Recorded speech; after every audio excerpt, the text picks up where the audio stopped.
1850 রাস্তাটা এজিংয়ের মধ্যে যথেষ্ট অনিয়ম আছে। এজিং 1 নাম্বার ইট দিয়া করার কথা ছিল, তারা 1 নাম্বার ইট দেয় নাই।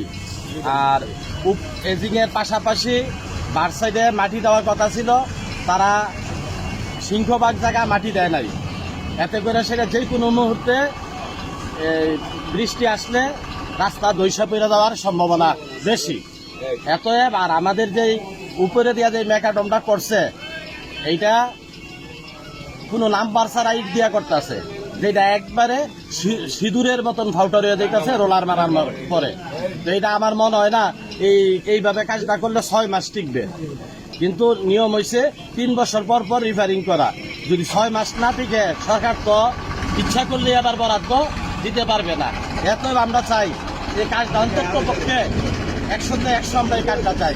এই কাজটা নিয়ে আমরা অনেক দুর্ভোগ, 10 বছর যাবৎ এলাকাবাসী অনেক দুর্ভোগ বলছে। এমনকি এমনও নজির আছে, নবীনগর সদরে যাইতে গিয়া ওই ঢাকা পরিবারী রাস্তা ফেরিঘাট পর্যন্ত যাইতে গিয়ে এই রাস্তার মধ্যে বাচ্চা অপ্রসব হয়েছে।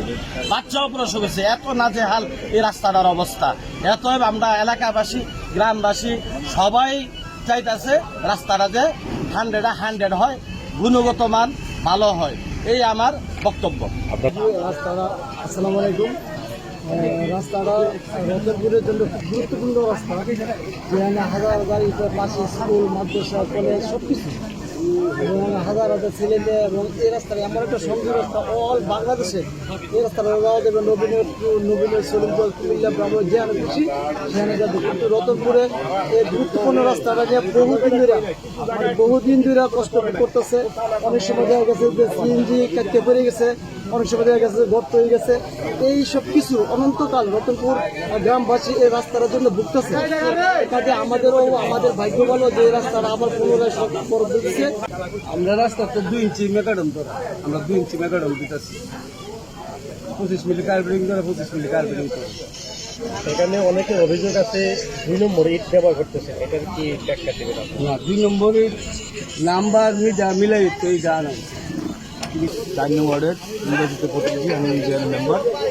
পাশাপাশি খাগাতোয়া থেকে রতনপুর বাজারপুর যে রাস্তাটি উদ্দেশ্য 1850 মিটার যে রাস্তাটা, এই রাস্তাটা আমাদের গ্রাম খাগাতোয়া থেকে রতনপুর যা দীর্ঘদিনের একটি স্বপ্নের সড়ক। যেই সড়কের বিগত 2 বছর যাবৎ এই সড়কে প্রায় 27 লোকের অ্যাক্সিডেন্ট হয়ে অঙ্গহানি হয়েছে। এই সড়কের কাজটি শুরু হওয়ার পূর্বে থেকে আমরা যারা এই কাজের সাথে জড়িত, সরকারি এবং বেসরকারিভাবে, এবং আমরা ইঞ্জিনিয়ার সাহেবের সাথে সহ আলোচনা করে এই রাস্তাটি টেন্ডার করেছি। এই রাস্তাটি যিনি টেন্ডার পেয়েছেন উনি আসলে এলাকার কোনো লোকই ওনাকে পারিপার্শ্বিক কোনো আলোচনা না যে ওনারা সহায়তা করার জন্য সবাই এগিয়ে আসে। কিন্তু মূলত উনি যে কাজটা করতে, সেই কাজটা ইঞ্জিনের পরে যে 1.5 ফিট তার অপর থাকবে, যেটা থাকলে ইঞ্জিনটা থাকবে, এই ইঞ্জিনের সাথে যে জায়গাটা, এই জায়গাটা প্রায় যাচ্ছে এমনি উনি ভালোভাবে মাটি বট দিয়ে কাজ করে নাই। আর এখানে সবচেয়ে বড় কথা হল কোনটা, এই মূল রাস্তাতে যে কংক্রিটটা, সেই কংক্রিটটা হলো সবচেয়ে নির্মাণের। আমি জানি না এটা কতটুকু ওনাকে সরকার বদল দিয়েছেন বা কতটুকু দিয়েছেন।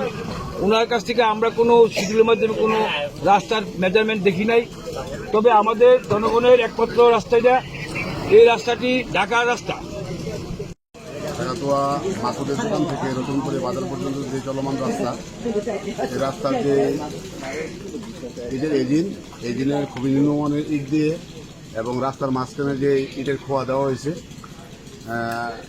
একদম নিম্নমানের, যেগুলো আমাদের এলাকাতে রাংমাটি বলা হয়। হ্যাঁ, এই ধরনের ইট দিয়ে রাস্তার কাজ চলমান হচ্ছে।